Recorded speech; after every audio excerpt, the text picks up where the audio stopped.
परंपरेपासून म्हणजे अगदी प्राचीन कालापासून शाकाहारी प्राणी आहे. आहार हा सर्वांगीण गोष्टींचा विचार करणारी गोष्ट आहे असं नक्कीच म्हणायला हवं. आजकाल हे प्रमाण खूप आहे. बर्गर खाणं किंवा बऱ्याचदा बाहेरनं अन्न मागवलं जातं, तर ते कितपत योग्य आहे? पूर्वीचे जे होतंच ना, मग ह्या पद्धती आपल्याला पुन्हा जुन्या म्हणून चालणार नाही, त्या नव्याने आपल्याला अवलंबात आणावे लागणार आहे.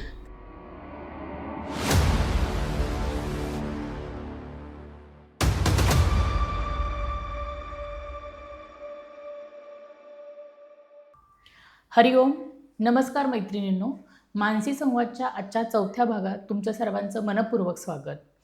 आपण मागच्या भागामध्ये योगिक आहाराबद्दल बोललो आणि आज आपल्याला त्याच विषयाच्या अनुषंगाने आपण आणखी एक पाऊल पुढे जाणार आहोत. म्हणजेच आपल्याला आज गीतेतला आहार समजून घ्यायचा आहे. आज आपल्याला या विषयावरती बोलण्यासाठी आपल्याकडे दीपालीताई कुलकर्णी आल्यात. हरिओम दीपालीताई. हरिओम.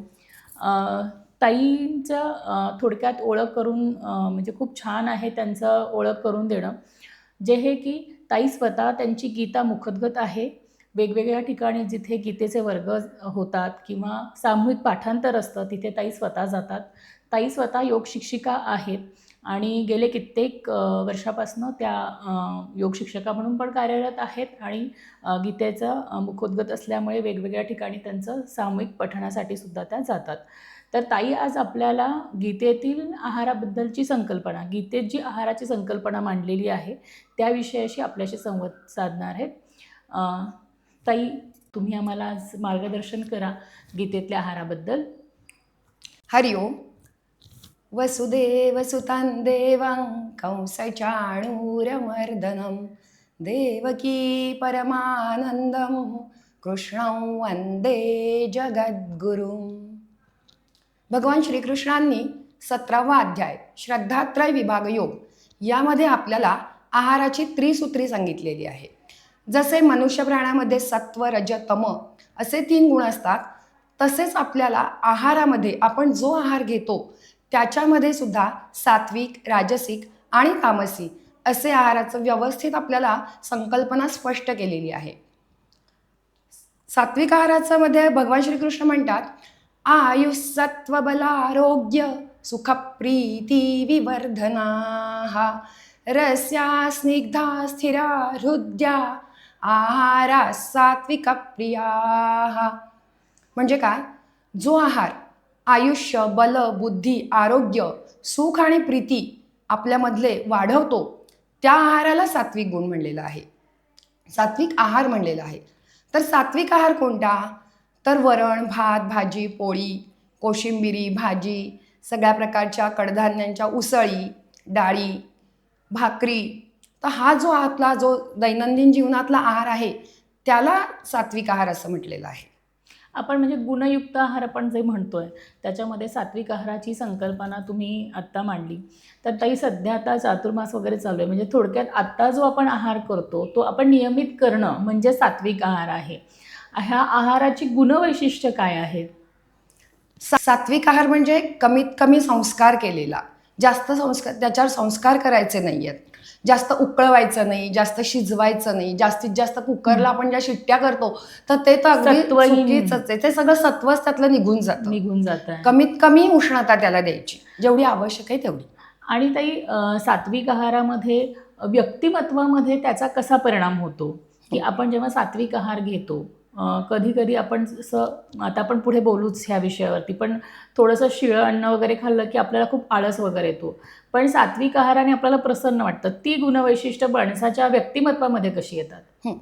थोडक्यात काय की जसं अन्न आपण खातो तर तशीच माणसाची विचारसरणी, बुद्धिमत्ता होते. जर तुम्ही सात्विक अन्न खाल्लं तर तुमची विचारसरणी पण अगदी सत्वगुणाचे पोषण करणारी असते, त्यामुळे ती तशीच होऊन जाईल. म्हणजे उगीच तुम्ही हिंसा करणार नाही, विचार सामंजस्याने तुम्ही समोरच्याशी वर्तणूक करा. म्हणजेच मानसिक आणि भावनिक संतुलन साधण्यासाठी आपल्याला सात्विक आहार गरजेचा आहे. अगदी गरजेचा. आपण पहिल्या आहाराबद्दल बोललो आणि तुम्ही आधीच श्लोकामध्ये 3 आहारांचा उल्लेख केला. तर आता राजसिक आहार म्हणजे काय आणि तो कुणासाठी उपयुक्त आहे? त्याचं पण छान वर्णन केलंय भगवान श्रीकृष्णांनी. कट्वं ललवणात्युष्ण तीक्ष्ण रूक्ष विदाहिनः आहारा राजसस्येष्टा दुःख शोकामय प्रदाः. याच्यामध्ये सांगितलंय की जे अन्न, जो आहार आपल्यामध्ये दुःख, शोक, चिंता निर्माण करतं, त्या आहाराला राजसी म्हणलेलं आहे. ते अन्न खाल्ल्यामुळे आपल्यामध्ये लोभ, मोह असं वाढू शकतं किंवा महत्वाकांक्षा सुद्धा वाढण्यासाठी माणसाची महत्वाकांक्षा मदत वाढते. होती. आणि अगदीच राजसी आहार म्हणजे वाईट आहे असं म्हणता येणार नाही. जर समोर शत्रू उभा आहे आणि सैनिक उभा आहे युद्धासाठी, तर त्यांनी सात्विक अन्न खाऊन उपयोग होणार नाही, त्याचा अर्जुन होऊन जाईल. हो, अर्जुनाचं काय झालं होतं, भयभीत. सगळे माझे नातेवाईक आहेत, मी यांना मारू कसं, हं. मग तिथे सात्विक आहार उपयोगाचा होणार नाहीये. त्यामुळे या लोकांना, या सैनिकांना राजसी आहार म्हणजे कसं, तर स्पायसी म्हणा, मसालेदार, तिखट, जास्त हे घेऊन- उष्मांक निर्माण करणारे, शरीरामध्ये जास्त ताकद निर्माण अगदी करणारे, बरोबर, अगदी म्हणजे राजसी याचा अर्थ मांसाहार नाही, नाही नाही तर तो आपल्या शरीरात जास्त उष्णता, ताकद निर्माण करणारा आहार. अगदी बरोबर. फक्त त्याचं अतिसेवन असू नये. हम्म. अति प्रमाणात कुठल्याही, म्हणजे अति हे विषच आहे. हम्म. कुठल्याही गोष्टीचा अतिरेक हे विषच आहे. करेक्ट. त्यामुळे प्रमाणात, मर्यादित प्रमाणात आपण तो आहार घेऊ शकतो. करू म्हणजे जे शकतो. श्रमजीवी लोक आहेत, ज्यांना खूप श्रमाचे, कष्टाचं. कामाची म्हणजे दररोज त्यांच्या जीवनाचा तो भाग आहे, अशा लोकांनी राजसी आहार, किंवा आपले जे सैनिक आहेत त्यांनी सुद्धा अशा राजसी आहाराचा त्यांच्या दैनंदिन जीवनात वापर करू शकतात. बरोबर. पण आपलं जर काम हलकं फुलकं आहे, आपण खूप जास्त श्रमाची कामं करत नाही, त्यावेळी मात्र आपण सात्विक आहाराचाच अवलंब करायला पाहिजे. तरी सात्विक झालं, राजसिक झालं, तामसिक आहार म्हणजे काय? तामसी म्हणजे बघा, शक्यतो आहारामध्ये 2 प्रकार सांगितलेत, शाकाहार आणि मांसाहार. मनुष्य प्राणी हा शक्यतो खरं परंपरेपासून, म्हणजे अगदी प्राचीन कालापासून शाकाहारी प्राणी आहे. त्याच्या ज्या शरीराची रचना बनवलेली परमेश्वराने, ती अगदी शाकाहारासाठी योग्य आहे. जसं की प्राण्यांमध्ये लचके तोडण्यासाठी त्यांना अणकुचीदार सुळे असतात, ते माणसाला नाही आहेत. करेक्ट. सपोज जर तुम्ही गाई बैलांपुढे जर गवत ठेवलं तर ते गवतच खाणार आहे, पण मांसाचे तुकडे ठेवले तर ते त्याच्याकडे बघणार सुद्धा नाहीत. पण मानव प्राणी काय केलंय, आपल्या मर्यादा सगळं उल्लंघन करून टाकलेलं आहे. तो नॉनव्हेज खायला सुरू केलेला आहे. मग ते हे अतिशय चुकीचं आहे. का तर ते त्याच्या शरीरावर घातक परिणाम होणार आहे. कारण ते जे मांसाचे तुकडे वगैरे असतात, ते त्याचं पचन व्हायला दीर्घ काळ लागतो, आणि ते त्याचं जर पचन झालं नाही व्यवस्थित, तर ते आतमध्ये सडणार, कुजणार, आणि त्याचं संपूर्ण जठरावर वगैरे शरीरात त्याचा विपरीत परिणाम होणार. शरीर यंत्रणा बिघडण्यास कारक म्हणजे तामसिक अगदी, अगदी. आपण म्हणू शकतो.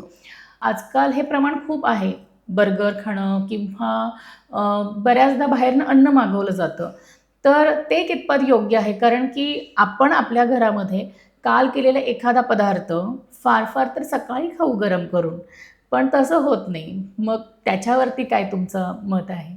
खरं काय असतं की घरात बनवलेलं अन्न 3 तासानंतर हळूहळू ते शिळं व्हायला लागतं, मृत व्हायला लागतं. आणि हे जे बाहेर बनवलेलं अन्न आहे, ते आपल्याला माहिती आहे का हो कधी बनवलंय? हो. आधी बनवलंय, आदल्या दिवशी बनवलंय का अजून त्याच्या आदल्या दिवशी बनवलंय? आणि त्याच्यात पुन्हा हे सगळे घातक पदार्थ तर ॲड असणारच आहेत.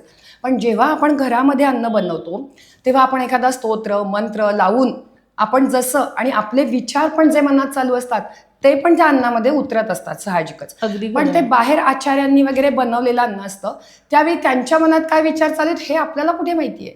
तर त्यांच्यासाठी त्यांचा एक टास्क आहे की ते त्यांचं काम आहे. पण जेव्हा आई, आजी किंवा घरात जे कोणी अन्न बनवतात, तेव्हा त्यांच्या घरात ती माया, ममता असते की ही माझ्या आप्तेष्टांसाठी, माझ्या प्रियजनांसाठी हे जेवण बनवायचं आहे. तर खूप छान सांगितलं ताई तुम्ही. आणखी ह्याच्यामध्ये एक आहे की हे अन्न, त्याची हायजिनिटी किंवा ते खरंच भेसळयुक्त आहे की नाही, ह्याच्यावरतीही प्रश्न आहे.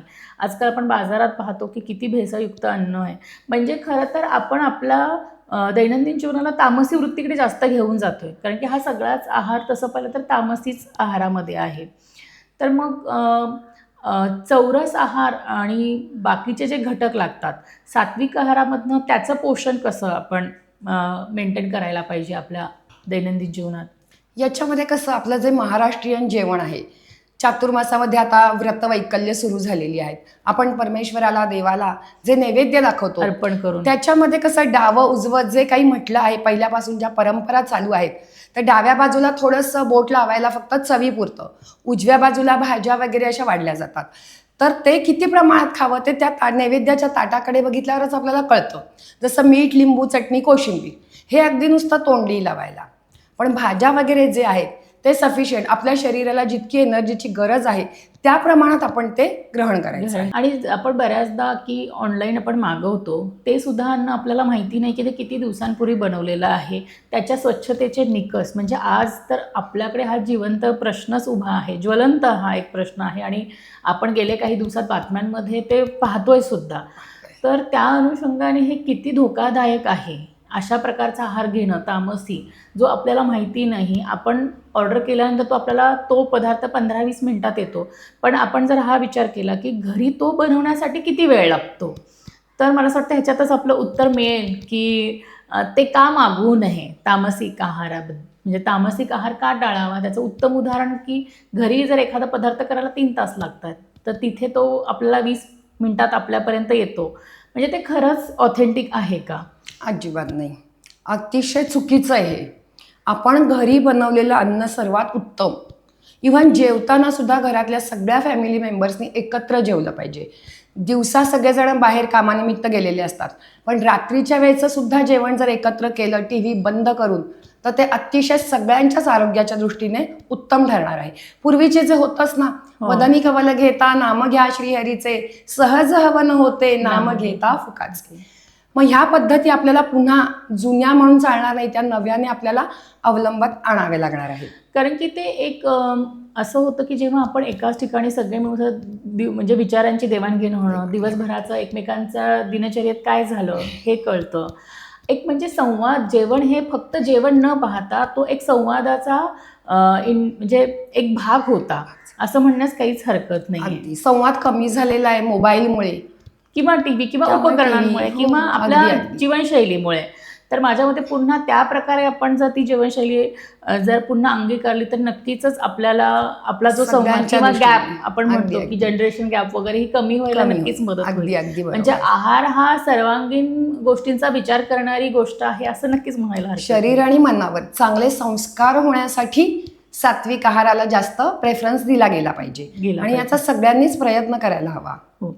आणखी एक ताई असा एक प्रश्न आहे की बऱ्याचदा आजकाल महिला म्हणजे गरोदर महिला असतील किंवा पोषण मूल्यांची कमतरता असेल तर कधी कधी डॉक्टर अंड किंवा असं खायला सांगतात. तर ते कितपत ते अंगीकारलं पाहिजे आणि त्याचा अवलंब करायला हवा की अगदी नको? बरोबर. कारण की तो तसा तर तामसिक आहारामध्ये प्रकार मोडतो. काय आहे की एक नवीन जीव आतमध्ये पूर्ण शरीराची त्याची रचना जडणघडण घडत असते, त्याची मानसिक वृत्ती पण त्यावेळी हळूहळू घडायला सुरुवात झालेली असते.